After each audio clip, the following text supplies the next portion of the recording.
All right, let's take a look at the New York Giants and see what did they do in the 2018 offseason.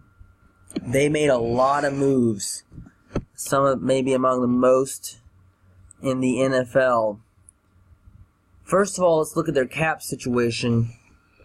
They had $21 million at the beginning of the offseason.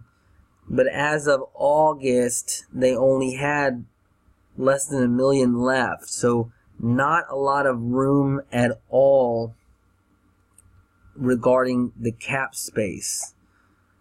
First, before we talk about the free agents that they had on the roster from last season, who were the guys that played last year that were free agents, I want to talk about the guys who played last year that I thought at the beginning of the year, the beginning of the preseason rather, that might get cut.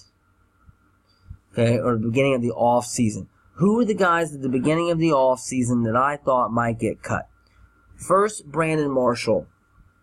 You can see he had a rough year last year.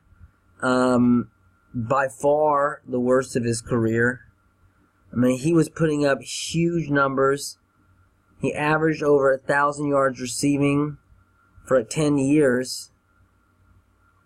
And then last year had 150 yards. And remember I said averaged. So, there was a couple of years. In 2014 he had 721. But he had 1,500 in 2012. He had 788 yards in 2016. But he had 1,500 yards in 2015. So the guy averaged over 1,000 yards over 10 seasons.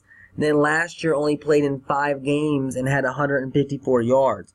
So had a season-ending ankle injury. Look, I think Brandon Marshall is going to be a future Hall of Famer. I hope so. I'm rooting for him. But it just made sense that the Giants were going to move on because it was the final year of a 2-year deal. He's 34. They were able to save $5 million. So it just made sense. And in fact, he signed a 1-year deal worth $1.1 million with Seattle. So there was nobody willing to give him even close to $5 million at 34 years old. So Brandon Marshall was the guy at the very beginning of the offseason I thought, yeah, he's probably going to go.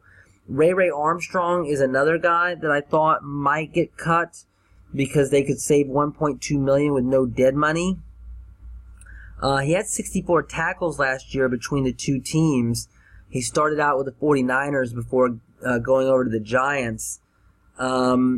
But in 5 games with the Giants, he only had 10 tackles. Most of those tackles were with the 49ers.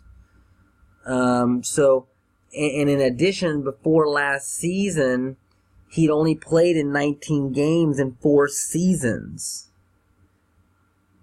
So, we'll see if the Giants decide to keep him around after the preseason. But that's a guy to keep an eye on. So far, I don't think they've cut him, but if they do, they'd save $1.2 million. So really keep your eye on Ray Armstrong. Dominique Rodgers-Cromartie was another guy that I thought was potential cut because he'll be 32 next season, and they would be able to save $6.5 million in cap space. So sure enough, Dominique Rodgers-Cromartie was let go. Dwayne Harris was another guy that I thought might be gone. 31-year-old wide receiver. Will be a 31-year-old wide receiver. Missed most of last season with a foot fracture. And they were able to save $2.5 million by cutting him. So they did do that. The Giants did cut Dwayne Harris. And he got a 1-year, $880,000 deal with Oakland. Alright, so now let's look at the guys. Who were the guys last year that contributed on offense that were unrestricted free agents? Well, Justin Pugh is the biggest name. Was a guard there in New York. Had missed games every season due to injury. Not a great player, but a good player. A good player. And it was not a buyer's market, meaning, if you are a fairly decent offensive lineman, last offseason, you were going to get paid. And sure enough, he managed to get a 5-year, $45 million deal from Arizona.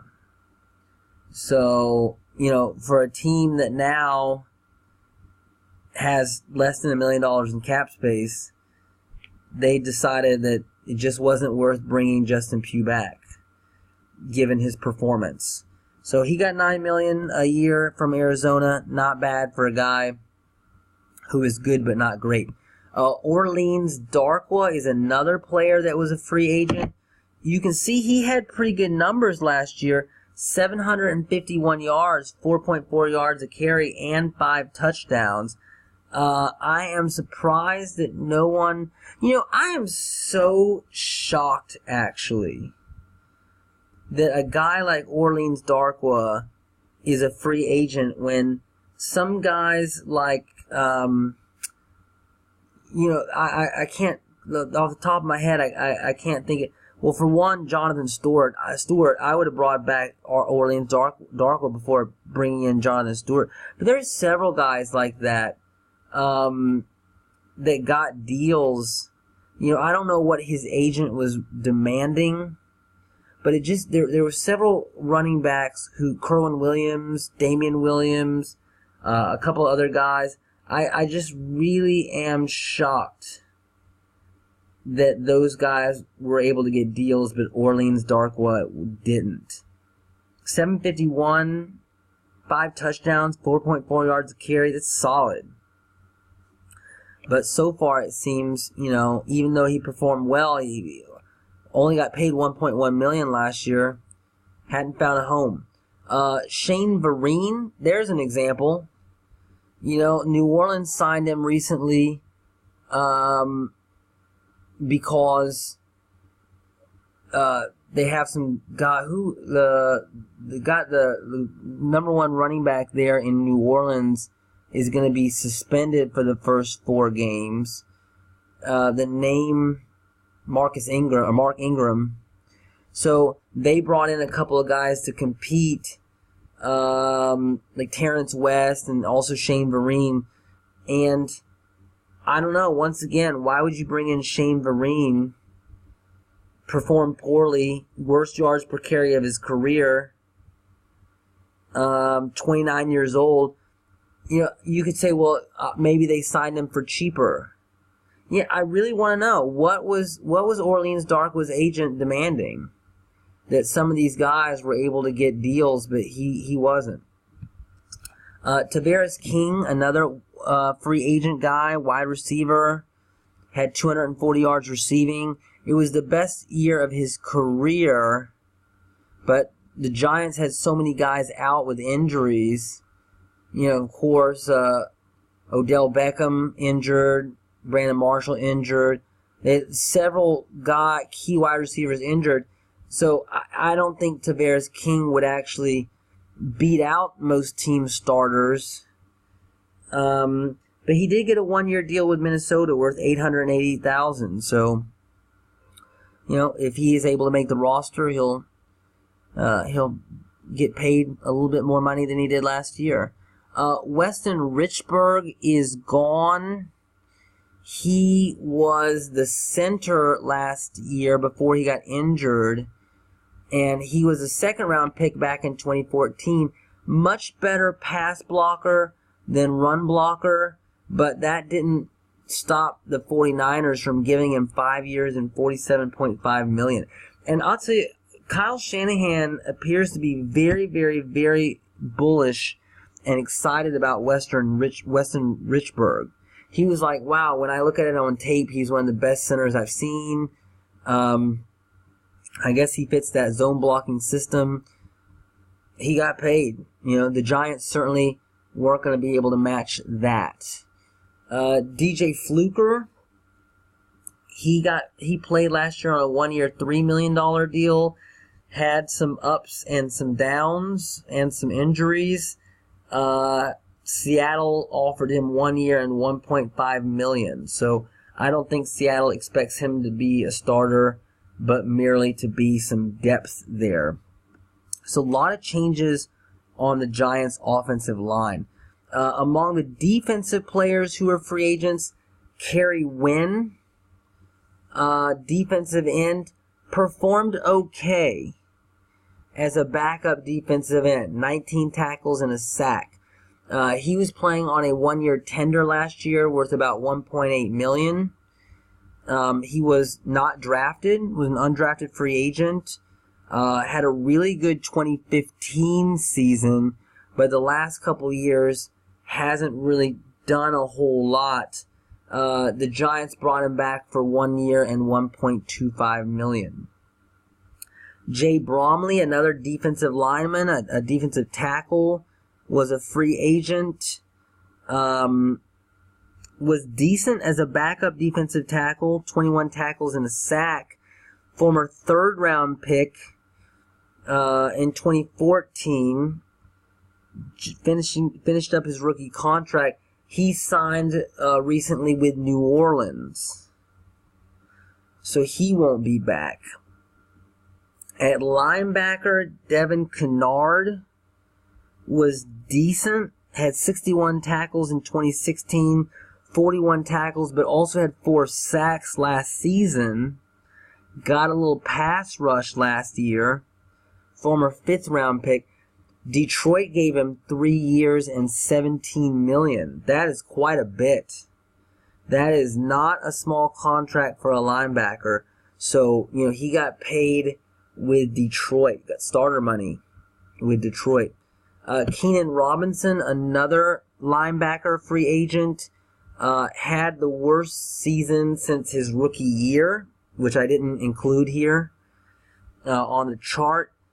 Missed 10 games last season and finished the year on the IR with a quad injury. Had a really good first year with the Giants, 83 tackles, not bad. Not as good as that year with Washington when he had 109 tackles and 1.5 sacks, but a good season, quality season, 83 tackles. But last year with the injury, just didn't have a very good year. So, was getting paid $3 million. Gonna be 29 years old next season. Signed with Buffalo. Not sure how much he got paid, but he won't be back with the Giants next season. Kelvin Shepard, another linebacker, 30 years old. They brought him in to replace some of the guys that had been injured. Not a great player, but not bad. Had 49 tackles in 7 games. Like I said, brought in later in the season due to the injuries. He had a 1-year deal worth $900,000. So far, hadn't been able to find a job. Jonathan Casillas, yet again, another free agent linebacker, had his best season in 2016. You can see that, 96 tackles, 1.5 sacks, 8 passes defended, 4 tackles for a loss. Very good year. But in 2017, performed pretty poorly and missed several games, had a neck injury. 30-year-old linebacker, just finished a 3-year deal that averaged $2.6 million. So, so far he hadn't been able to find work at all. A lot of turnover on the front 7 for the Giants, particularly because you brought in a new head coach, Pat Shurmur, and he brought in a new defensive coordinator that is probably going to be running a lot of 3-4. Last year the Giants were a 4-3 team, so whenever a team switches from a 4-3 to a 3-4 or vice versa, you're going to probably see a lot of turnover in personnel. In the secondary, Ross Cockrell, a free agent, had an all-right year, playing on a 1-year, $1.1 million deal. Played decent enough to get a 2-year, $6.8 million deal with Carolina. So he got a nice little raise. Didn't play amazing, but played well enough to get a decent raise. Daryl Morris, another cornerback free agent, but played not nearly as well as Cockrell did. Had a 1-year, $775,000 deal. So far, doesn't appear to have found any work. Nat Burhay was a decent backup safety. He was finishing a rookie deal after being drafted in the 5th round. He got a 1-year deal with Pittsburgh to be a backup there and got $880,000. So let's summarize all of the changes, and there were a ton of them, on the Giants roster. First of all, Geno Smith was out as the backup to Eli Manning, or the starter for one game. That was really handled really, really poorly. David Webb is in, as well as Kyle Lauletta, so they'll compete to back up Eli Manning this year. At running back, Shane Vereen is out. Only had 164 yards and 3.6 yards per carry, but is more of a receiving threat than Orleans Darkwa is. But 29 years old, and then New Orleans brings him in, and Orleans Darkwa so far got no home. Very strange. I can't understand it. Paul Perkins is also out. So a lot of turnover for the Giants at running back. Saquon Barkley will be in. That's the big name. 1st round, number 2 pick, Saquon Barkley. Big hopes, big expectations there in New York for Saquon Barkley. And then you brought in Jonathan Stewart. Once again, why would you bring in John? I mean, I don't know. Jonathan Stewart was a huge player. Don't get me wrong. You can see the numbers here. Was a great player for many, many years. But last year had 3.4 yards a carry. And the year before had 3.8 yards a carry. I'd take Orleans Darkwa all day over a guy that's 30 plus years old. But that's me. So we'll see how that pans out. At wide receiver, Brandon Marshall out. Tavares King, the number 3 was wide receiver, out. Had 240 yards last year. Cody Latimer in, Russell Shepard in, Alonzo Russell in. Latimer had 287 yards in the final year of his rookie contract, but never had 100 yards receiving before last season. Russell Shepard had 200 yards last year and 341 yards in 2016 with Tampa Bay. We'll see how much they're able to contribute next season. Tight end, you brought in Kyle Carter and Scott Simonson. I don't know if they're going to be game-changing tight ends for you. On the offensive line, Bobby Hart was a starter last year, but he didn't play very well at all. He's out. Nate Solder is in.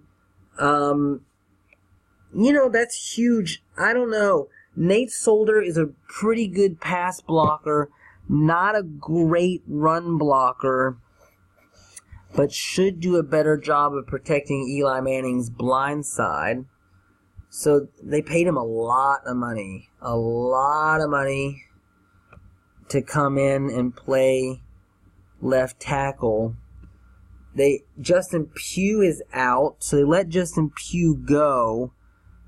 Brought Nate Solder in. Also brought in Patrick Omame, much cheaper than Justin Pugh, averaging $5 million a year over 3 years. Also drafted Will Hernandez in the 2nd round. He's expected to come in and start right away. So, that's a lot of how the Giants do this year is going to depend on how this offensive line gets put together. How does Brett Jones do coming in and replacing Weston Richburg? He did well last year, when he replaced Richburg. So, but how does he do, starting the whole season? Because Western Richburg is going to play for the 49ers. So when you got Brett Jones, you got a rookie Will Hernandez, you got Patrick Omame replacing Justin Pugh, then you got Nate Solder on the left tackle, you're moving Eric Flowers to the right tackle. How do those 5 guys do? If those 5 guys can get the job done, then you got Saquon Barkley, Odell Beckham's back. You could have a good season on the offense. Pat Shurmur's coming in. He's great offensive coordinator, be the head coach now. So your offense is going to live and die by how does this offensive line do. And there's reasons to be hopeful and there's reasons to be really nervous. So we'll see. On the defense, Jason Pierre-Paul got traded away. That was surprising from my perspective. But, wasn't really a system fit, I guess, for the 3-4. Brought in Josh Morrow, who is a key backup, I believe, with Arizona. They drafted B.J. Hill. Is he going to, in the 3rd round, is he going to be a 5 technique or is he going to play nose tackle? You can see Josh Morrow's numbers there, 22 tackles in 2017, 32 tackles and 7 tackles for a loss in 2016. So that's a good little addition for that new 3-4 system. There's Jason Pierre-Paul's numbers. 68 tackles and 8 sacks with one hand, or 8 fingers or whatever he has now. I shouldn't make a joke about it, but, playing with fireworks, probably not a brilliant idea. Not the man he used to be, 16.5 sacks, 12.5 sacks, but, 68 tackles and 8 sacks isn't bad for a guy with 8 fingers. So, hey, Jason Pierre-Paul, it's a big loss. Defensive tackle Jay Bromley out. Had 21 tackles last season. In comes A.J. Francis, who is a reserve player, and R.J. McIntosh, who is a 5th round guy. So, it'll be really interesting, when we do. By the way, this whole video, obviously, is about letting you know the roster changes. Who was on the roster last year but won't be on the roster this year? Who are the new guys that, are coming in? But at the end of the preseason, we are going to break down the final 50 3-man roster for all 32 teams. And, you're going to want to subscribe to watch that video because it's going to be really interesting to try to predict what will the Giants' front 7 look like moving to a 3-4, because you're going to have guys moving around. Guys that played maybe defensive tackle last year, they're going to play defensive end this year.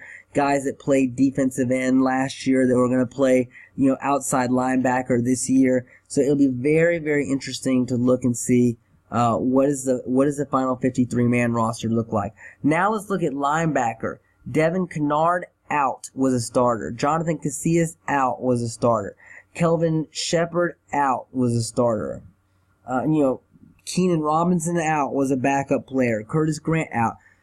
Who are the new guys they brought in to play? And you need a lot of linebackers to play 3-4, obviously.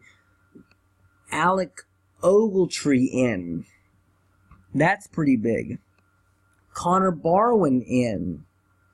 Brought in a couple of guys from the Rams who played 3-4 last season. Kareem Martin in. I believe he played for Arizona last year. They drafted Lorenzo Carter in the 3rd round and signed Thurston Ambrister, who is a practice squad guy. You can see Kareem Martin had 24 tackles last year, was a career high. He was like one of those first guys off the bench. So a lot of changes at linebacker. Keenan Robinson was a great linebacker, but didn't have a good season, had some injuries. Jonathan Casillas also, neck injury, missed a lot of games. There's Keenan Robinson's, Devin Kennard's number. He got paid. So there's Kelvin Shepard's numbers. So then there's Alec Ogletree's numbers. Huge. Okay, his sack numbers dropped tremendously from 9 to 2, but still had quite a lot of tackles and was still decent in coverage. 10 passes defended. There's Connor Barwin's numbers. Had 34 tackles last year, 5 sacks. He's had 5 sacks last 5 years. Had 14.5 sacks a few years ago, so 4 years ago. So, that's a decent pickup. Guys familiar with the 3-4. At cornerback, Ross Cockrell is out. Dominique Rodgers-Cromartie out. 2 starters. Daryl Morris out. Was a reserve player. You can see Dominique Rodgers-Cromartie did not have a good season last year. No interceptions and 1 pass defended after he had 6 interceptions and 21 passes defended in 2016.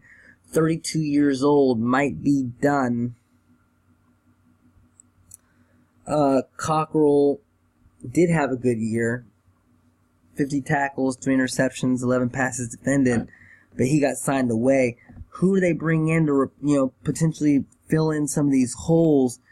Teddy Williams was a reserve cornerback. B.W. Webb didn't play last year. William Gay was a backup corner. Curtis Riley was a reserve player. Chris Lewis Harris was a reserve player. They brought in Sam Beal in the supplemental draft. I don't know. The secondary is definitely got some question marks there in New York. And finally, at safety, Nat Burhay is out as a reserve safety, and Michael Thomas is in. He was a backup last season. So just an amazing amount of turnover across the board on the Giants' defense. I don't know. I really don't. There are some people that are super optimistic about the Giants this season. I know some people that think the Giants could easily compete for the playoffs, maybe even compete for the division. I'm not going to go on record with that. Because it's not easy to switch defensive systems. It's not even easy to switch defensive coordinators, much less, to switch from 4-3 to 3-4. With all the personnel turnover, learning a whole new system, some guys making position changes. I just don't know. I really don't. How can the Giants have a good enough D and a good enough secondary in order to be able to compete in that division? I mean, the Redskins also have some major defensive problems, but Dallas should be pretty good. The Eagles won the Super Bowl last year, and they didn't have a lot of major... they lost a couple of guys. They lost Patrick Robinson at corner, Michael Kendricks at linebacker. So there was a couple of guys that they lost, but overall, they're going to be a team that's pretty well intact. So, I don't know. I mean, yeah, the Giants could have a good offense. Honestly, I don't see them being an 8-8 team. I don't see them being a 500 team this season. And I wouldn't mind being wrong, but I just don't see it. let me know what you think in the comment section below. And definitely click subscribe, because like I told you, we are going to have some great videos. We're going to, at the end of the preseason, we're going to break down the roster of all 32 teams. And then each week we're going to preview the upcoming week's games. And then at the, on maybe Tuesday or Wednesday, we're also going to review the previous week's games. So click that subscribe button, because we are going to have some of the best coverage of the NFL on YouTube. Thank you so much.